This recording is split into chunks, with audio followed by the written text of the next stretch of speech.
But just take a look at this.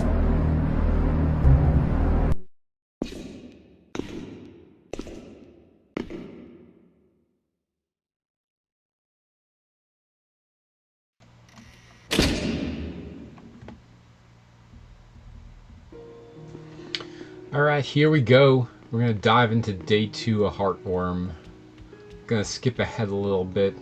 We're going to kind of backtrack into the game's first major area once we get into the other world.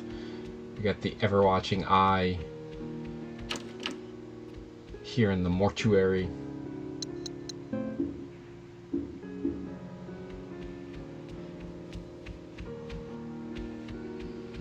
There's a lot of just, again, kind of nice flavor to these halls.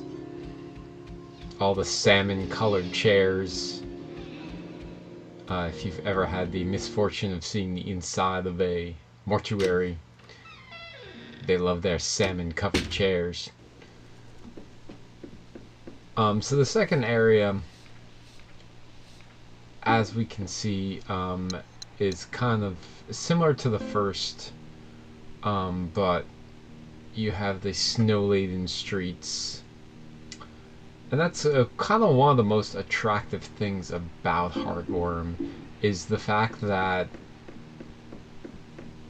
despite the fact that it definitely has a vibe, it definitely has a tone, it plays upon surrealism. Everything feels like a dream. And, you know, some later parts of the game really do well of capturing the nightmare vibe. So these are your garden variety enemies. I call them static zombies. They pretty much just wander around, and they're not hard to elude, but every now and again one can shoot you with like a static web that slows your pace down. And this plays really well into kind of the nightmare feel, because, you know, everybody's had that cliched bad dream where their feet are heavy. So that's what these things can kind of do to you. Again, I love the snowfall. Once or twice it was a little tight where I actually thought I was walking up these steps, and I couldn't tell that I wasn't walking up these steps. But again, you really gotta squint your eyes. And here's the nightmare effect. You really gotta squint your eyes tight to criticize this game. I just think there's, you know, you gotta nitpick. But I love this side of town, you know, with the heavy snowfall and just the isolation of it is really where the strength of it lies.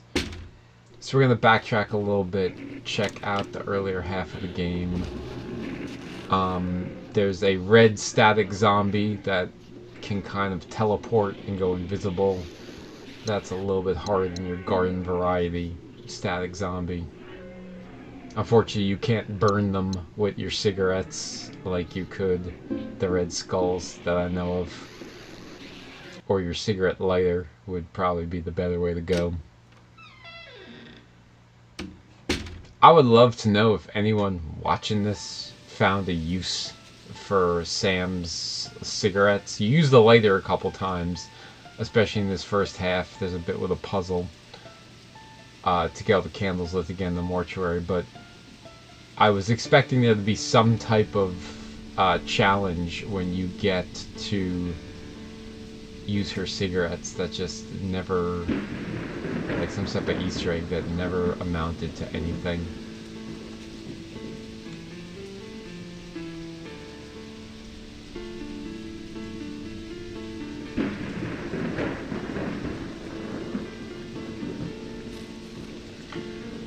Alright, so up on the billboard there is the eyes of T.J. Eckelberg. I don't actually know if this is a reference, but lit nerds will tell you that The Great Gatsby always has this, the main character makes a reference to this billboard for this guy T.J. Eckelberg, who's like a lawyer or something.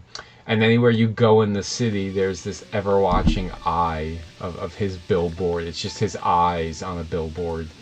So, I don't know, this guy seems pretty well read. We get a lot of Hermann Hesse and Siddhartha and other lit nerd stuff. So, it's quite possible that is a Great Gatsby reference. Here we are at not the gun shop. This is Sam's grandfather's store, and right now it's inundated with static zombies. So I'm just gonna skedaddle, do a little dance, a little sidestep.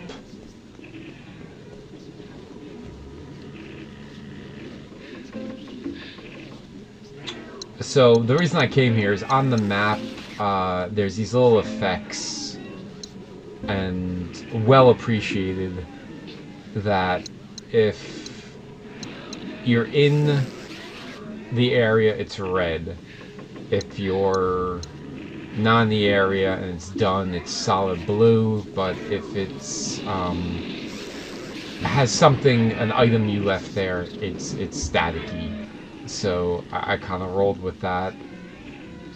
And like there's parts here where you can see the milk is two-dimensional, and the produce is flat, but in some ways I think the surrealism, it kind of plays well into it.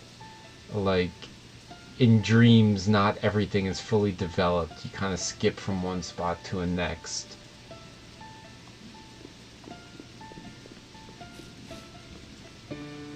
And that's one of the greater strengths. Of course, here we have, you know, clear kind of Silent Hill moment of, you know, who the taxes in Silent Hill must be, you know, pretty low because the Highway Commission can never seem to get their poop together and fix the GD roads. But we get that here, but it's its own tone. We don't seem to have... As we get later into the game, we have some clear, like, industrial, Dark World, Silent Hill Homecoming vibes, or really any of the Dark Worlds in the Silent Hills, with the industrial steel plant, with the, you know, endless catwalks of just brown steel upon girder upon girder. But... you know, then we skip over here to a flooded living room, and then we went to a, you know, we'll go to a snowscape, we'll go to a colorful, well-decorated mortuary. Shortly after this, we go to a wilderness, so the tone is definitely its own thing. Here, I'm just trying to remember what the next step is.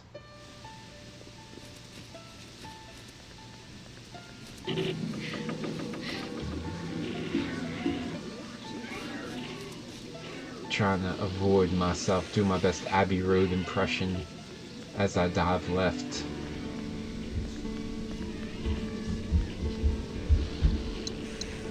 Alright, so here as I go under the eyes of Dr. T.J. Heckelberg,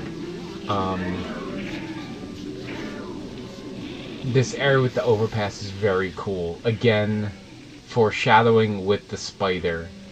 It's, you know, but you know it's coming. It was on the clock. It's walking around the background up there. And I just love these driving camera angles. There's so many good ones. Every different sort of scene is, you know, just a work of cinematography sometimes. He's really made the most of his fixed camera angles. So here, for example, we're kind of about 30 feet above the bridge. Sam is running around down there, and we're just following with the raindrops. Back to the ever-watching eye. So one of the things I want to talk about is I've seen some minor criticisms online about how this game functions within the realm of survival horror. And in some ways, It doesn't. It's not a very challenging survival horror. It's more about the experience. Like, just the smooth movement through this neighborhood is impressive. You have these kind of fixed cameras, and like right there you can hear it if you go back and watch when I kind of clipped the side of that house. There was a jingle of the electric fence, a jingle of the chain link fence. There's no electricity. This is not Fallout. That he didn't have to do that. There's no gameplay element that makes that a thing. And again, we go from that, we go to this surrealistic kind of neighborhood that's like more like a Dali painting than anything else. But just these little details he adds in sound and presentation. All the composition is his own, and nice little reference for anyone taking notes at home. But this is Sam's room within the nightmare, her room back at home, and just the sound of it, the raindrops on the bowed window. It's so tinny, it's so perfect. So there's some mechanic that you can go to the world and take a picture of 10 possums, and you unlock some possum furry costume or something that Sam can wear. I guess that's fun, cool, if that's your thing.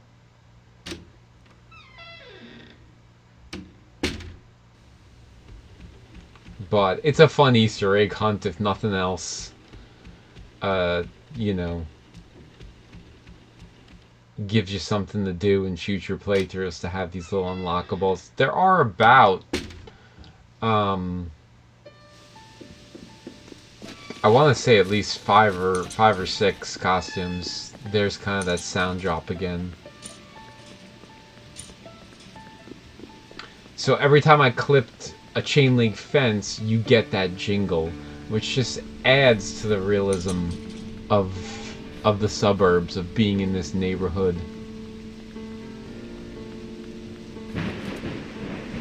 And I don't know how he's got fixed camera with just the smoothest scrolling I think I've ever seen on a game like this.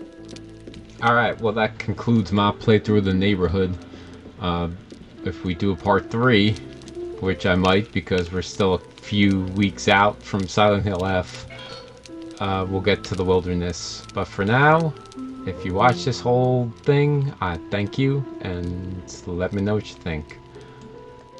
Whoa! This hall is dangerous!